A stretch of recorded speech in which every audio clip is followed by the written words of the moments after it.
Um olá todo especial para você que está aqui na Rede Século XXI. Que bom que você está aqui em mais um programa Igreja Presente, que nós gravamos aqui na Arquidiocese de São Paulo com Dom Odilo. E aliás, Dom Odilo, muito obrigado por nos receber mais uma vez aqui, falando para todo o povo do Brasil através da Rede Século XXI. Obrigado. Minha saudação e saudação também aos telespectadores. E eu convido você a acompanhar mais este momento de programa.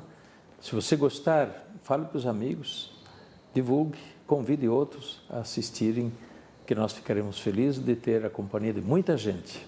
Dom Odilo, nós estamos vivendo esse mês das vocações. O mês de agosto é todinho dedicado para a vocação. Um momento para o ministério ordenado, num outro momento para os pais. Agora nós estamos vivendo o momento das vocações consagradas, não é? E depois nós vamos viver a vocação dos leigos, dos catequistas, as pessoas que estão envolvidas nesse dia a dia da igreja. Mas eu queria saber do senhor assim, sobre essas vocações consagradas. Primeiro, até para esclarecer para quem está em casa, quando a gente fala de vocação dos consagrados, que tipo de vocação é essa, Dom Odilo? Então, a vocação à vida consagrada é a vocação dos que nós chamamos religiosos, religiosas, dos que consagram a sua vida em alguma forma especial de vivência do Evangelho, algum carisma, algum dom, que são, portanto, as congregações, as ordens religiosas, que são hoje nós temos muitas associações de fiéis, mesmo leigos, que fazem consagração, votos, mesmo não vivendo em convento. Os leigos, em geral, não vivem em convento, as novas formas de consagração, mas fazem votos, sim, de doação a Deus, né, de pobreza, obediência, muitas vezes também castidade. Mas tem os consagrados casais, que então não vivem o voto da castidade, porque são casados, vivem o voto da dedicação da vivência no casamento, né, justamente como valor do reino de Deus. E desta forma, exatamente pela consagração da vida, primeiramente procuram Deus acima de tudo, o reino de Deus acima de tudo. Procuram ajudar os outros a também encontrarem Deus mais facilmente. Os consagrados e consagradas, né, na igreja são, portanto, sinal, testemunho pela sua própria forma de vida do reino de Deus, do Evangelho, dos valores do reino de Deus, né? Por exemplo, quem faz votos de pobreza está com isso dizendo que há um bem maior, há um tesouro maior pelo qual vale a pena renunciar tudo para buscar, para ter esse tesouro. Esse tesouro é Deus, é o reino de Deus, é a vida eterna. E assim por diante, né? Quem faz voto de obediência, né, está dizendo com isso que, bem, o poder, né, a vaidade do poder não é tudo, né? Isso é vaidade. E além do mais, quem exerce um poder deve exercê-lo para servir, para se colocar a serviço de todos, como fez Jesus, né? E quem faz o voto de castidade, com isso está dizendo que a vivência, digamos assim, da sexualidade no casamento, que é coisa boa, mas ainda não é tudo, não é um valor final, digamos assim. E por isso vale a pena até mesmo renunciar ao casamento, a formar família neste mundo, em função justamente de uma consagração ao serviço do reino de Deus, para ter um coração inteiramente voltado para Deus e para o serviço de Deus em favor do próximo. Não é uma consagração egoísta, como poderia ter sido interpretada, né? Alguém não casa para viver só para si. Não, isso seria um grande equívoco. Quem não casa, faz o voto de castidade, é para dedicar inteiramente o seu amor a Deus e ao próximo. Por isso, ter o coração inteiramente disponível para amar mais e mais gente, né, com amor desprendido. Dom Odilo, nós vivemos a Semana da Família, né, até alguns dias atrás, e eu queria fazer uma relação da Semana da Família, aliás, da família que nós temos hoje, com a vida do consagrado. Em que sentido? Parece que antigamente o pai e a mãe acabavam tendo 5 filhos, 4 filhos, 6 filhos, e era, vou dizer dessa maneira, talvez não seja correto, mas assim, era mais fácil de você ter entre 5, 6 filhos, uma pessoa consagrada totalmente a Deus. E hoje as famílias vêm com um filho, 2 filhos no máximo, e quando chega a 3, olhe lá. É mais difícil de conseguir um consagrado? Como é que o senhor tem visto isso? Como é que a igreja tem percebido isso? Bem, existe sim também essa relação, onde há menos filhos, é mais difícil haver vocações. Não talvez por aquilo que normalmente se pense, né, que a vocação, tinha bastante filhos, então algum filho tinha que ser padre ou tinha que ser religioso ou religiosa.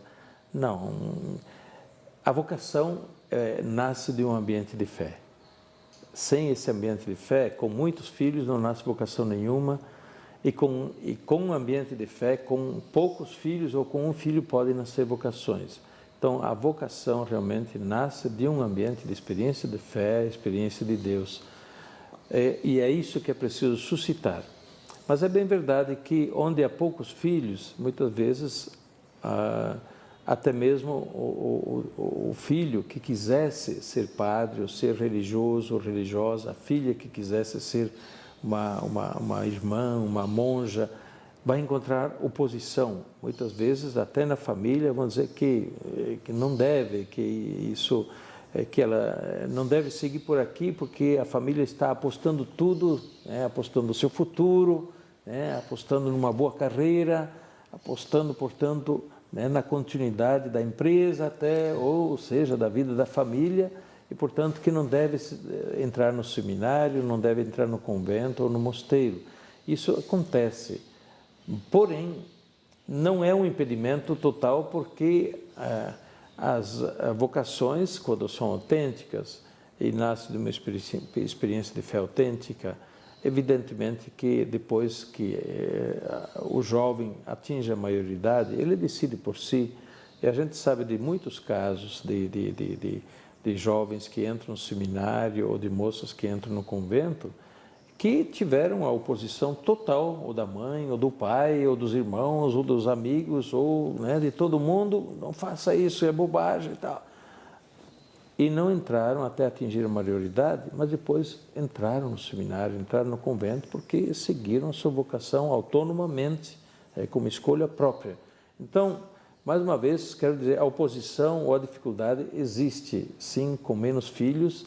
As vocações são mais difíceis por uma série de razões, mas não que não possa haver, porque a vocação de fato nasce de uma experiência de fé. É isso que eu estou dizendo. Eu ia até pegar esse gancho agora.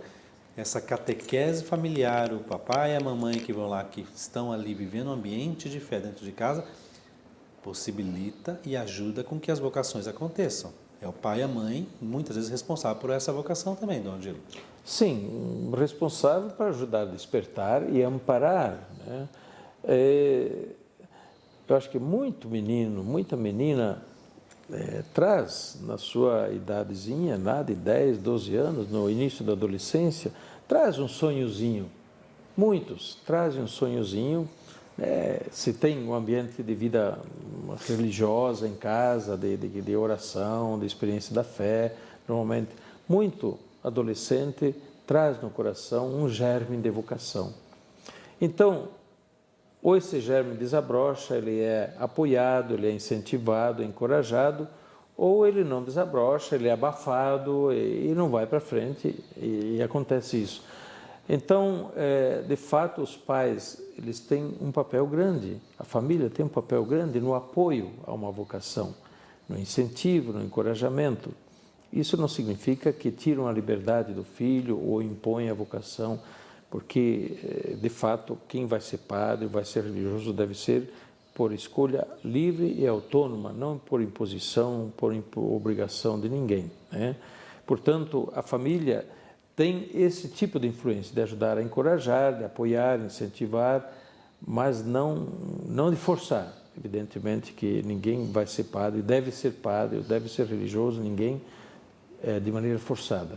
Dom Angelo, existe uma maneira, é claro que a vocação ela vem, nasce do Espírito, mas existe alguma maneira simples, fácil de eu me decidir a como ser um consagrado? Ou seja, como é que eu vou ser uma religiosa, como é que eu vou ser um religioso? Eu digo o caminho a seguir, o que nós devemos fazer, Dona Odila? Porque muitas pessoas estão nos vendo agora, nesse instante, e que estão com essas dúvidas, não é? O que eu devo fazer? Como me dirigir? Para onde me encaminhar?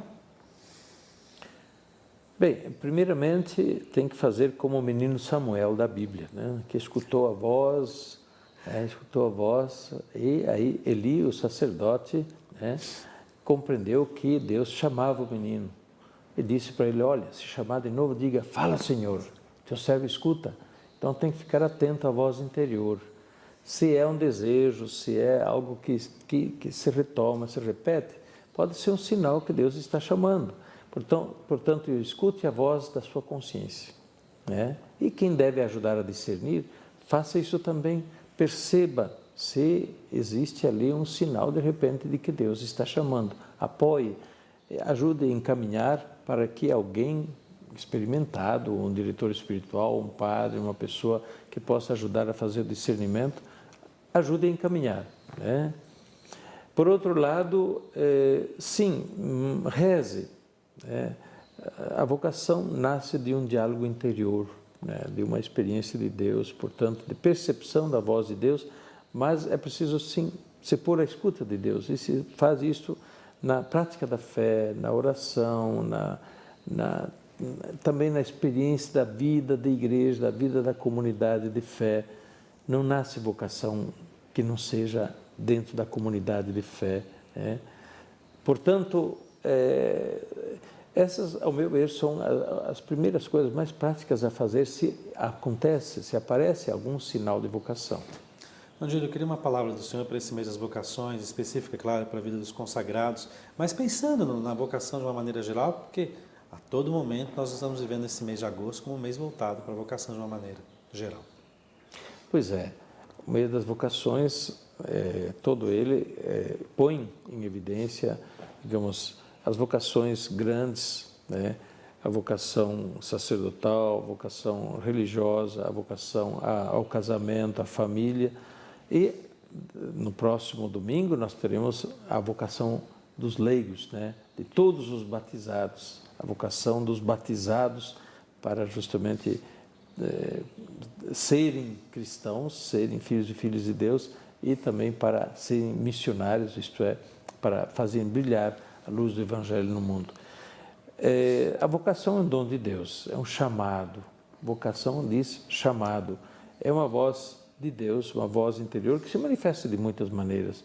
Não é que Deus vem com um telefone celular, ou manda um SMS, ou um Twitter, não. É a voz interior, a voz da consciência, que deve ser ouvida, deve ser cultivada e correspondida, né? Muitas pessoas tentam fugir da vocação, sentem a vocação dentro e fogem, procuram fugir. Não fuja. Seja generoso, se confronte consigo mesmo, confronte com Deus. Busque alguém que possa ajudar a discernir, né? Que ajude a esclarecer a sua vocação ou a vocação do seu filho, se houver sinais de vocação.